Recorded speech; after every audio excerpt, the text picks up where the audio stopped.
Alors ceux qui ont l'habitude de regarder ces vidéos, je crois qu'ils sont un petit peu étonnés, et pas du tout en fait, de voir François Jourde, puisque, enfin peut-être que d'habitude on le voyait un peu moins, il était souvent derrière la caméra aussi.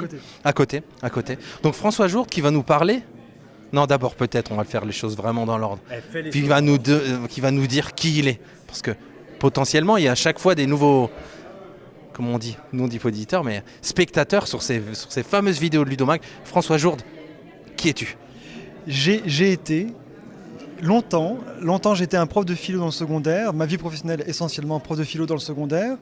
Et puis depuis le mois de septembre, je suis désormais chargé de mission pour la transition numérique du réseau des écoles européennes à Bruxelles. Donc je n'enseigne plus depuis septembre et je m'occupe de promouvoir la compétence numérique à toutes les échelles du système d'enseignement des écoles européennes notamment.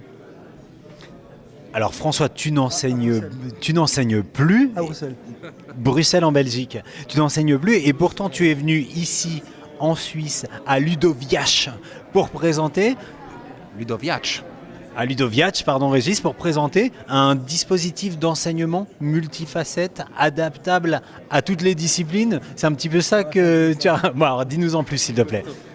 Alors mon atelier s'appelle Enseigner et apprendre avec les géomédias. C'est bon ça, Ouais. Géomédia. Alors ça m'a fait réfléchir d'appeler ça les géomédias et je dois à une discussion notamment avec Eric Sanchez de Fribourg l'intérêt de ce terme parce que donc alors, tu as tout ce qu'on appelle la géomatique.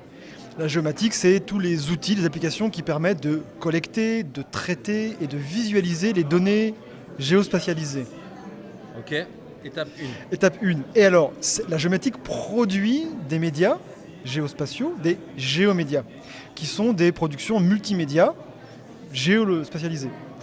Et alors tu pourrais me dire, mais attends, prof de philo, qu'est-ce que Ah, c'est ça c'est clair. Qu'est-ce que tu fais là-dedans Qu'est-ce que tu Mais fais là-dedans t'étais pas prof de philo normalement? Voilà. Mais il se trouve que moi, ce qui m'intéresse là-dedans, c'est qu'est-ce qu'on peut faire, que peut-on faire avec les géomédias au-delà de l'enseignement de la géographie proprement dite.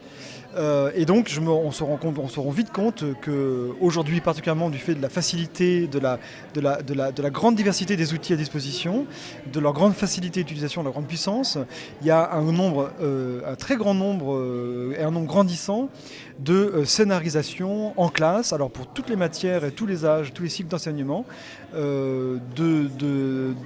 qui utilisent donc les géomédias, à l'occasion desquelles on peut développer les compétences disciplinaires, les compétences transversales, l'esprit critique, la résolution de problèmes complexes et aussi la citoyenneté.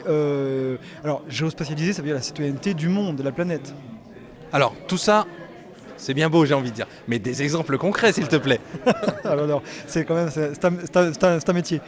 Alors, des exemples concrets. Alors, par exemple, alors, en philosophie. Ah oui, là c'est étonnant. Alors en Philo et philosophie, géo. par exemple, eh bien, petite activité très simple qu'on peut faire en fin de séquence, comme ça, pour détendre un peu l'atmosphère. On a étudié quelques citations et quelques doctrines philosophiques. Par exemple, Aristote, l'homme est un animal politique, zoon politikon, ou bien Karl Marx, alors j'ai plus les citations exactes en tête, mais qui nous parlerait de l'aliénation du travailleur par la dépossession du prolétaire des outils de production. Donc vous pouvez demander aux élèves, montrez-moi que vous avez compris cette phrase, ou alors comprenez-la mieux en la géolocalisant, c'est-à-dire dans une carte numérique, allez la poser dans un lieu du monde, sous forme d'une petite puce, une petite pastille, qui, lorsque l'on cliquera dessus, affichera en menu surgissant, en fenêtre surgissante, cette citation, éventuellement augmentée d'une image, éventuellement augmentée d'un hyperlien, et donc allez la poser dans un lieu du monde qui soit pertinent. Peut-être que les élèves choisiront cette citation d'Aristote, l'homme est un animal politique, de la poser sur le siège de l'ONU à New York, qui est un lieu emblématique. Ou bien la citation de Karl Marx, ils choisiront de la poser sur un immense centre de production dans la vallée du Ruhr ou en Chine. Et ensuite, on peut entrer en dialogue éventuellement. Chaque groupe de classe va venir défendre son positionnement de la citation, etc. Ça, c'est un petit exemple. Ou bien... Autre petit exemple, voyons, je suis en cours de langue, alors petite contrainte, imaginez que vous êtes un locuteur dans une rue, quelqu'un vous demande une direction, Le prof vous dit tu dois l'aider à aller du point A au point B qu'on monte sur une carte en ligne. Grâce aux informations de la carte, notamment les photographies de rue telles que Street View par exemple, eh bien la consigne sera, en vous aidant des éléments pertinents du paysage, indiquer dans la langue étrangère étudiée le chemin pour la personne, par exemple. Ça, c'est un petit exercice très simple. On peut aller, bien sûr, beaucoup plus loin dans les montages et dans la complexification pédagogique. Moi, ça me fait penser à ce fameux film dont je te parlais pas plus tard que ce week-end, Lyon. Je ne sais pas si tu as vu ce long métrage Lyon qui a été récompensé par le prix du meilleur film oscarisé en 2016 pour le prix du meilleur film et qui reprend cette thématique du géomédia. On va voir comment un jeune adulte se met à la recherche de sa famille biologique puisqu'il a été adopté avec l'aide d'une célèbre solution de cartes en ligne. Snoogle Maps, exactement. Alors, on peut effectivement, avec différentes solutions, différents produits ou différents services, applications en ligne, on peut faire de la narration cartographique, en anglais story map, c'est-à-dire enrichir une carte, créer des séquences de navigation sur une carte, elle-même enrichie de manière multimédia, avec de l'image, du son, des hyperliens, etc. Et donc on peut aussi, depuis peu, utiliser très facilement des photosphères, qui sont des photographies à 360 degrés, que l'on peut trouver en ligne déjà disponibles, ou bien que l'on peut trouver très facilement, que l'on peut produire avec des smartphones très facilement. Les élèves peuvent documenter le réel autour d'eux en créant des photosphères qu'on peut ensuite augmenter de points, de zones cliquables avec des éléments d'information, ajouter un habillage audio et faire aussi une narration. Ça me fait penser au travail de Jean-Michel Lebeau qui avait fait aussi un espèce de voyage scolaire documenté. Tout à fait. Alors ça c'était sur des cartes, alors c'était vraiment des cartes style Google Maps ou OpenStreetMap, des cartes à plat, avec des navigations, effectivement, des lignes de navigation et des points.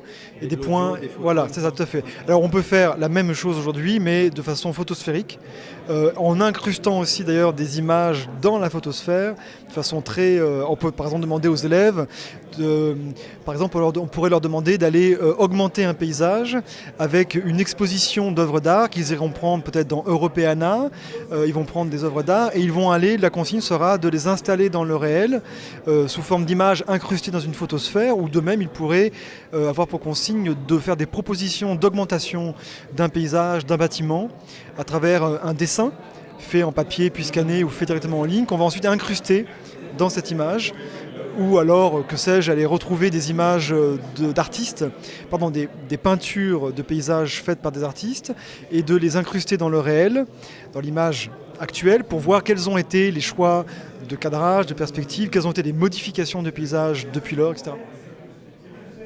Non.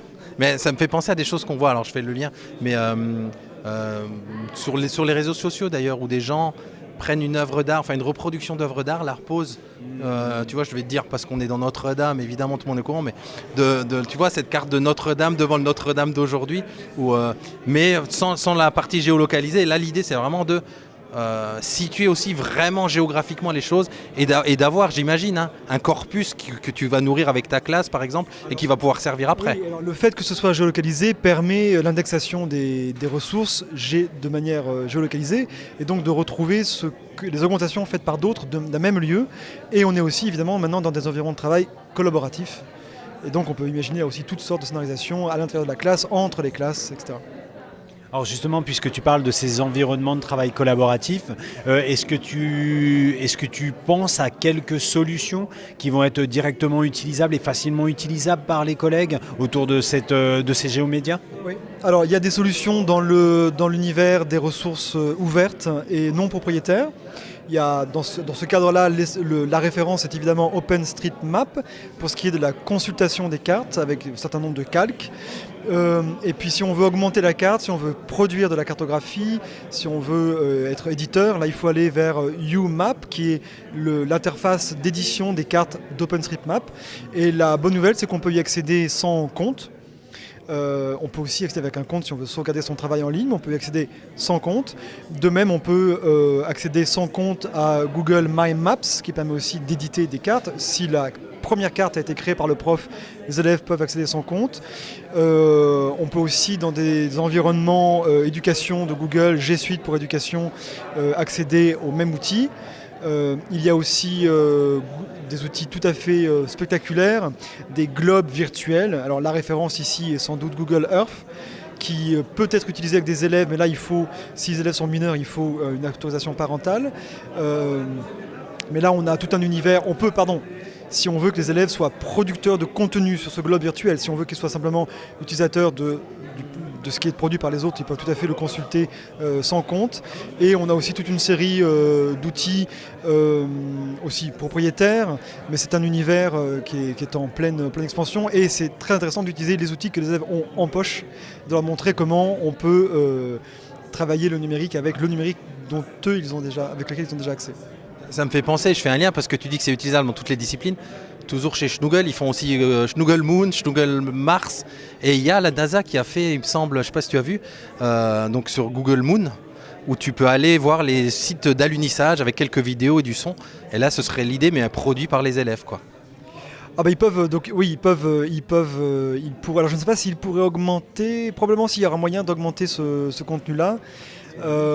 Alors oui, on a le vertige de la carte qui rejoint le territoire aujourd'hui, parce que la planète est totalement cartographiée. Les visualisations en 3D sont d'un réalisme confondant, ce qui permet de mettre en scène l'information et de contextualiser les situations d'apprentissage de façon absolument remarquable. Et du coup, c'est vertigineux et ça nous amène à la philosophie.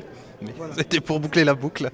Une interview carte et territoire avec la finesse de François Jourde en plus. Merci monsieur Houellebecq. Les amis, merci. Un grand merci à toi. Merci à vous.